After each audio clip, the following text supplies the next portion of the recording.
Hey there, everybody. It's Kim Duremo. I just finished the Mind Body TV broadcast, and there was a piece on it about how when we kind of dip into more willingly experience our dark side or pain with consciousness, that it allows those energies to release.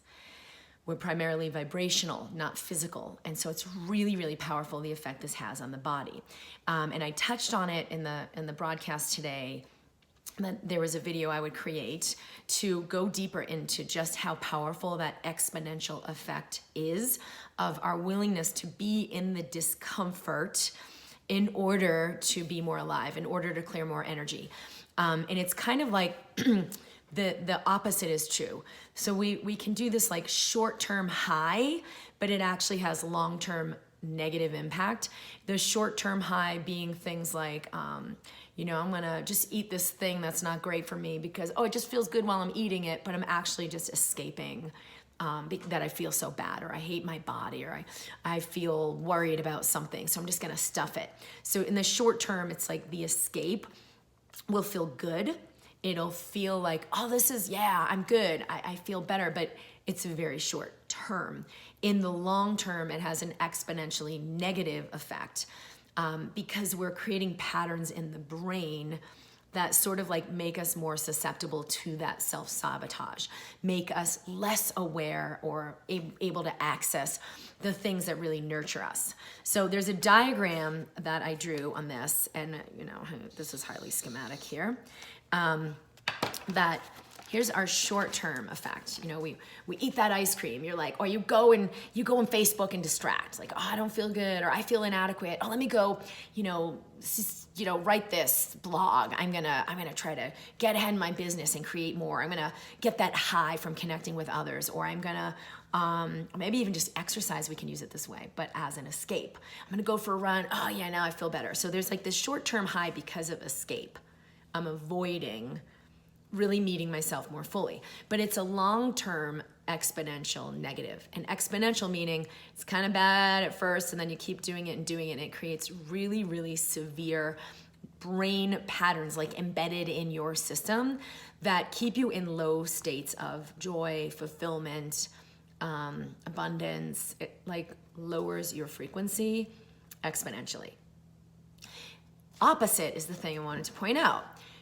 There are so many things that will like increase our frequency, so to speak, contribute to our lives, assist our health, our wealth, our expansion, our joy quotient. But it's kind of like we meet that initial discomfort of like, I really don't want to do this meditation. I really don't feel like doing this, maybe if it's yoga or even like I mentioned before, exercise, but we can use it in a way to go deeper into ourselves as opposed to using it as an escape. Because running for me was that for a long time. It was like, I just got to get my run in, and I'd kind of work out all my angst, and I'd be feeling good for the day. But in the long term, to continue to use it was like an escape. There'll be discomfort. Doing the heart coherence meditation that I have posted on my YouTube, heart brain coherence video, you kind of are going to meet some of these deeper layers that are really uncomfortable. Know that you are here on the trajectory of this exponential increase in your frequency / abundance / well-being joy quotient, like the true of what living fully really is. But it won't always feel like it. You'll be like, whoa, I did this meditation, but more crap came up, or I feel even worse, or this can't be a good thing. Like the first half of this, this trajectory is like, I'm going more in the quote unquote negative, but I thought I should be positive. I want to be positive. So like we avoid this. But like I've said, studies are showing now how powerful the permanent brain changes are, how powerful the physiologic changes in your body and your digestion and your immune system are, how this leads to long-term, like being sustained in a higher frequency of health, wealth, well-being, loving relationships. It's honoring who I am, but that will not always feel comfortable. So I wanted to show this graph. I've seen someone describe it like this before when they talked about like instilling a new habit. You know, you're like, I should meditate every day. And you're like, oh, this stinks. I don't want to do it. Okay, I'll just quit because it feels negative. Or, you know, anything that you set out to as a goal. Sometimes people do this, like, I'm going to be goal oriented. But then in the beginning, it's like, oh, this is boring. I'm not in the realm of saying, hey, go for your goals. Like, a lot of those really come from the mind, where it's kind of another escape. I feel inadequate, so I'm going to go make $1 million this year. But eventually you'll get to a place where all of that cover up won't be enough to counteract the heavy frequencies you're carrying of inadequacy or self-judgment. So for me, I've used this to adapt it in a different way of like meeting yourself more fully, entering into the discomfort, whether it's through the mind-body tools that I share, like in my book and the Mind-Body Toolkit, or any of the stuff I've shared in my online programs, the Instant Elevation or the Mind-Body Solution for Pain Release. This is why.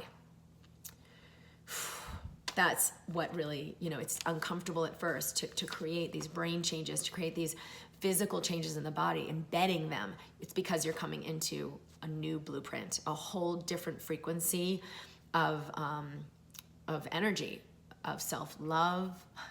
Because self-love is not like, hey, let's do the 10-day self-love challenge. It's a way of being for the rest of your life. And you're gonna dip into the spaces of darkness that you've held that even you didn't know you had. And like right around this point at that deepest low, you're like, oh my God, it's all nothing. It's all for naught. Why am I even doing this? But that's actually when you're at the inflection point where like it starts to rise, keep moving forward. Meet those energies willingly. And then there is this really powerful exponential effect that gets created in the body because the technology of your brain is there to assist this. It's there to anchor into those higher frequencies, not just to like, you know, this mechanical computer to figure things out and solve another problem and escape more pain. We're just beginning to learn this now in medicine. And that's really part of what I'm pioneering with the American Institute of Mind-Body Medicine is what is the technology of our system? And how does it allow a new reality to be created, a new experience, a new humanity, a new planet, where what we are as a collective is truly beautiful, is real, is self-expressed, is self-honoring, in the space of really understanding unity consciousness. We are connected. We are not separate. And so as I move through this and honor myself fully and allow the light in me to come through, everyone benefits. So best of love for you on your journey, because meeting these spaces can be really challenging. I'm at drkimd.com if you'd like further support and assistance. I have lots of ways I've guided people through this process, and something that we're all moving through now. So much love, have courage, and I look forward to seeing you soon.